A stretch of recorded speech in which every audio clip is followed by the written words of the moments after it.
Hello to all. Here I have the Ruger 1022 build I've been working on, and I got one of the hopefully last-ish parts to complete the build right here.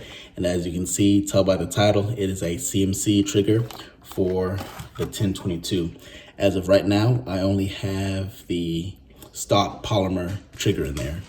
I have been a fan of CMC triggers for a while. I had I think it was like a Landtac branded CMC trigger.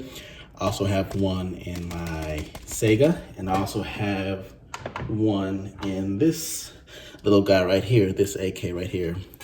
This SBR, as you can see, it is the flat face trigger, and I ended up getting the flat face trigger right here. So I do like the triggers from the CMC.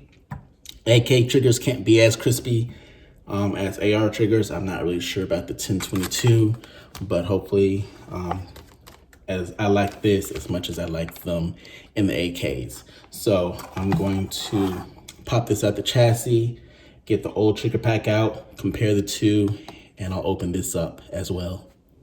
All right, so we have both trigger packs taken out, and there are quite a few differences to go over. But first, let's see if there are any weight savings or gains from the regular polymer one. 4.5 ounces there. 7.6, so there is an increase in weight. And obviously we can chalk that up to construction material. The Ruger one is polymer and the CMC is aluminum. So let's take a closer look at what all the differences are. All right, at the top, two differences you can see. I believe this is the ejector, and that is actually just loose. It flops around. In the stock Ruger, you have to sit it in that slot. On the CMC right here, you can see there's actually a little pin that goes across and captures that, so it's just not flopping around in the receiver.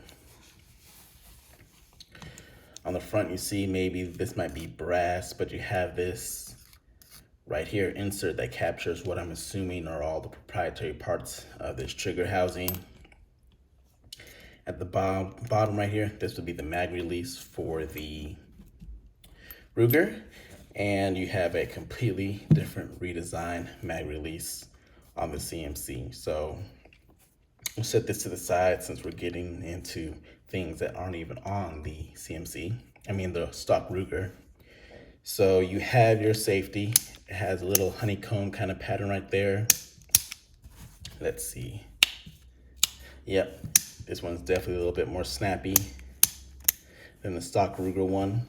And here on the sides, you see you have a mag release.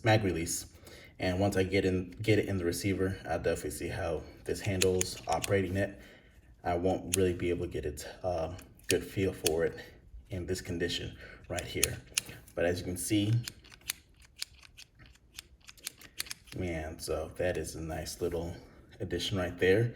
And one thing you can see up here, looking down, it is much different with the bolt catch right here. It is smack dab in the middle on the bottom instead of on the side. Just this little lever right here. And what that will do, if you press this, push that bolt catch up, and I believe this is a built-in auto bolt release. I'll make sure I test that function to make sure. So you're getting little third-party features and everything already in this third-party trigger right here. It's nice that they added that. And let's see, it's on fire. Yeah, I can already tell this is a lot more crispy. Oh yeah. So man, right away, I'm definitely already liking this trigger, especially over the old polymer one. I can't really say there's anything good about this except it's cheap and it works. Not much more you really need, but anything that adds comfort and style, I definitely wouldn't say no to.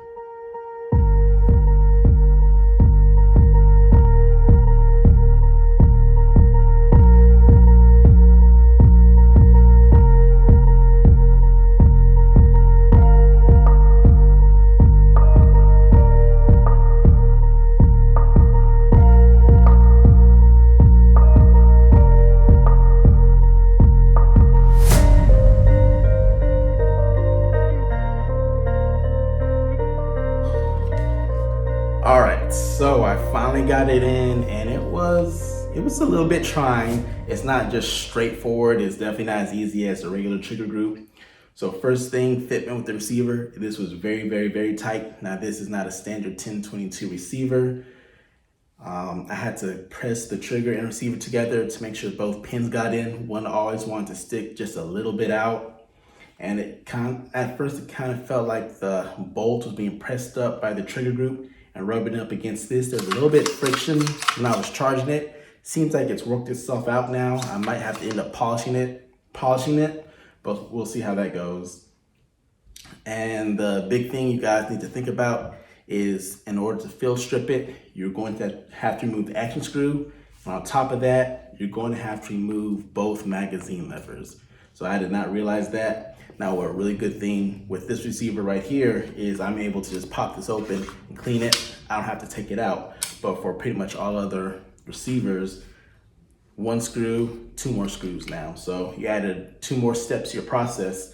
And in removing these magazine levers, the little middle part right here that's captured, that holds the actual magazine catch in there, that can pop out. Mine came out, the plunger came out, spring. I have to push that back in, hold that down, get the lever, finagle with the screw, get that back in. You get one side, you might be good after that, but it's made for this receiver. It's not made for it, but it works well. Having to deal with that right there, having to fill strip it, that's a huge negative, but thankfully in my position, I'm all right. So those are kind of negative things about it, but let's see how it functions. All right, so first thing, safety. It's on safe, it does not fire.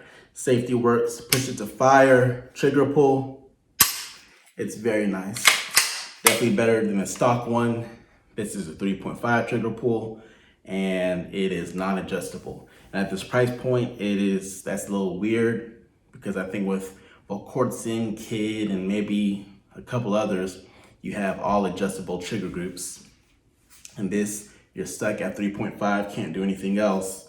That being said, you have a little bit more ergonomics if you like it that way, as well as a added magazine release, auto bolt release, stuff like that as well. So I'm gonna assume it's 3.5. I don't have a trigger gauge, but just going off of it, very smooth reset. Reset is nice, not a lot of over travel. Does feel like the trigger. Again, flat trigger on the AK behind me, I like that one. And the other AK over there has a CMC trigger. I like all those drop-in units. As far as dry firing this one, I definitely like the trigger pull.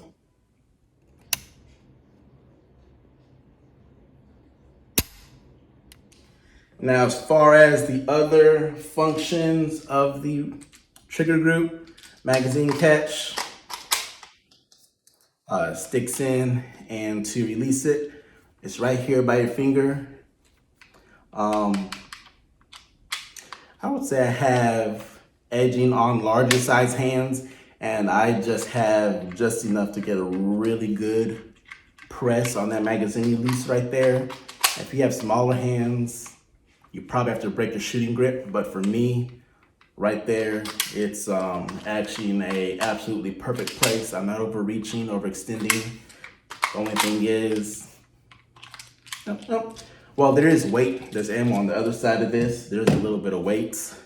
So the magazine dropped free then. I'm not really sure. I'll test it out with some empty magazines to see if it actually drops free. Most of the time, sometimes, all the time. Now, as far as the auto bolt release, or the bolt release rather, it's smack dab in the middle right here again. And there's no real, it's not the easiest. I can manage it with my trigger finger kind of wrapping around, and the auto bolt release works. So I'm actually able to get it, gotta break my grip just a little, depress that, and lock the bolt back. So that works. And again, come around, swipe it, and then bolt goes home. So a lot of features in this. At the price point, very nice trigger. Of course, it does not have that adjustability. You have to decide if that's worth it to you or not. So first impressions of it without firing it, I like CMC triggers. So it was very easy for me to go on and try this product out right here.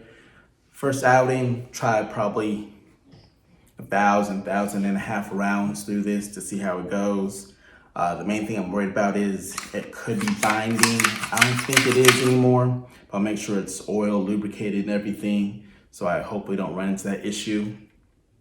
And hopefully I'll be able to pop some rounds off real quick with this, as I am with the other ones as well.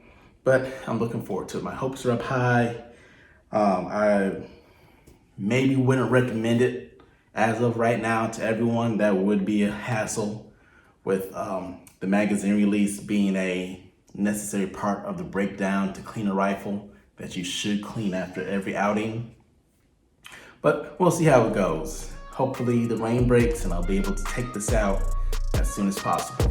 Until then, I appreciate you guys watching.